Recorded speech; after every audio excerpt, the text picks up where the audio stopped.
kita tahu bahwa pacaran itu salah, Ustaz. Kita tahu pacaran itu dosa. Tapi kesepian itu juga sama nyatanya, Ustaz. Jadi apa pacaran aja ya, Ustaz ya? Kita nih nggak bisa juga nahan kesepiannya soalnya. Apa kita korbanin aja satu dosa ini ya? Apalagi kalau tipe kita banget, dihalalkan aja. Belum mau seserius itu, Ustaz.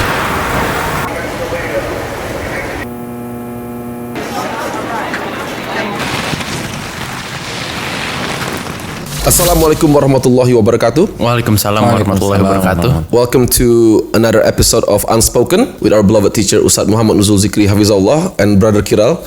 Ustadz, thank you so much for being here. How are you, bro? Good. How are you? Alhamdulillah. Ada pertanyaan yang menarik ya nih, Kiral. Ustadz. Iya. Coba deh. Kadang kita nih merasa kita tahu bahwa pacaran itu salah, Ustaz. Kita tahu pacaran itu dosa. Tapi kesepian itu juga sama nyatanya, Ustaz. Ya, Mas Ari. Bener ya? Pernah merasain ya? Ada istilah ya, if loving you is wrong, then I don't wanna be right. Tapi bener, Ustaz. Jadi apa pacaran aja ya, Ustaz ya? Kita nih nggak bisa juga nahan kesepiannya soalnya. Apa kita korbanin aja satu dosa ini ya? Apalagi kalau tipe kita banget, salahiriah dan batiniah. Nyambung gitu maksudnya. Merasakan seperti taman-taman surga, Ustaz. Forbidden love bilangnya nih. Forbidden love, Ustaz. Is it wrong to fall in love? Gimana Ustaz sih? Baik, bismillah, alhamdulillah, wassalatu wassalamu ala. Kenapa opsinya itu, Rah? Karena Kan ada opsi lain. kondisinya, Ustaz. Dihalalkan aja. Belum mau seserius itu, Ustaz. Cuman Kira-kira usia berapa? 22.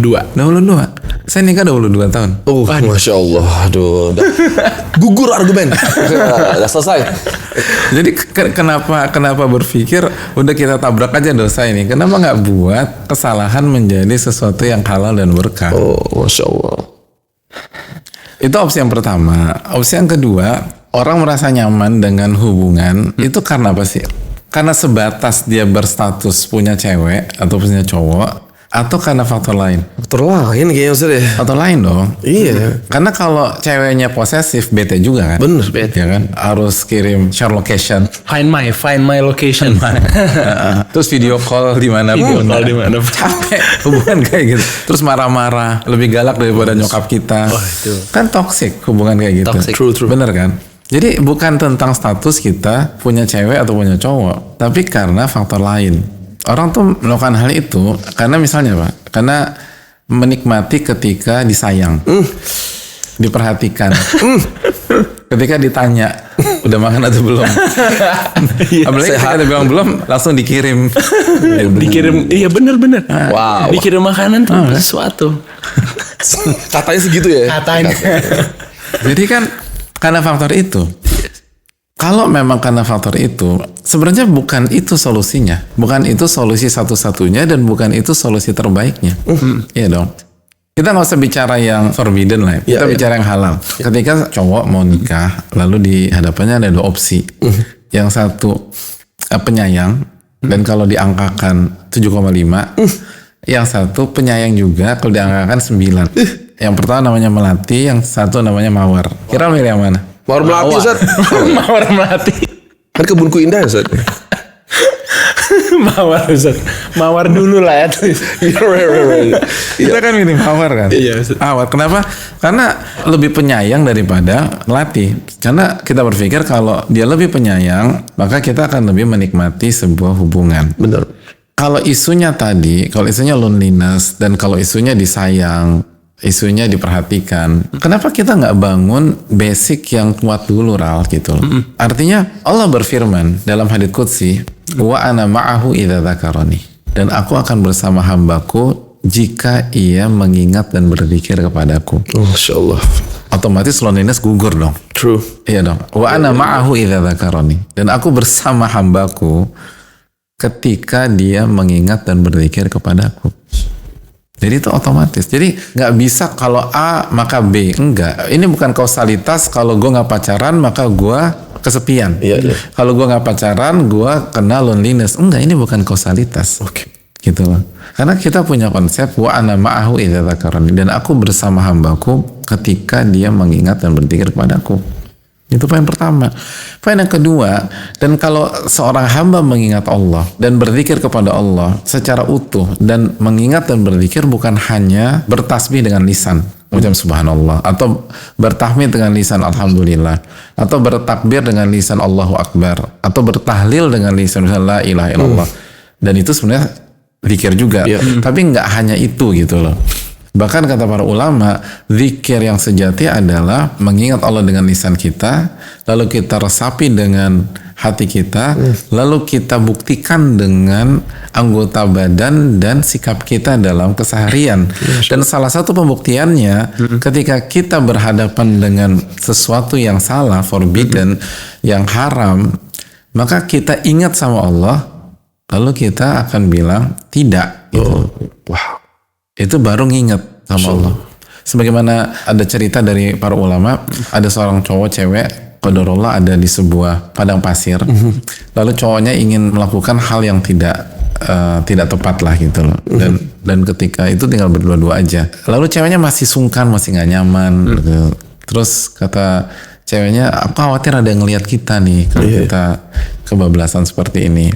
Lalu kata cowoknya, nggak ada yang melihat kita kecuali bintang-bintang di langit. Wih. Masuk tuh. Jago ngomong. Kalau di hari ini udah banyak yang lulus. Jago tuh. Itu udah jadi quote itu.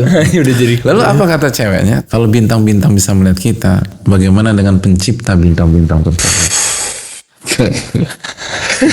Awalnya 2-0 jadi 4-2 tuh. Itu dibalik sama cewek. Itu mic drop moment tuh. Udah selesai udah. Nah, padahal kan kondisi mendukung gitu loh untuk melakukan hal tersebut. Gak ada siapa-siapa. Tapi bisa digagalkan karena apa? Karena ingat sama Allah.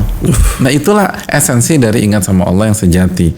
Jadi ingat sama Allah itu bisa membuat seseorang mengatakan tidak atau menginjak pedal rem ketika berhadapan dengan sesuatu yang salah atau sesuatu yang dosa atau sesuatu yang nggak benar, yang dilarang sama Allah Subhanahu wa taala. Nah, kalau itu sampai berhasil dilakukan, maka kita akan mendapatkan hadis tadi, wa ana ma'ahu idza dzakarani. Aku bersama hambaku ketika dia mengingatku.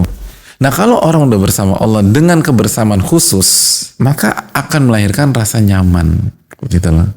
Akan melahirkan rasa bahagia. Kenapa? Karena kan tadi kita sepakat, sebenarnya kenyamanan yang dirasa itu bukan karena status, tapi karena merasa disayang, merasa diperhatikan, merasa dilihat, merasa dijaga, merasa dilindungi, dan seterusnya. Kalau itu poinnya, lalu bagaimana dengan Ar-Rahman yang Maha Pengasih?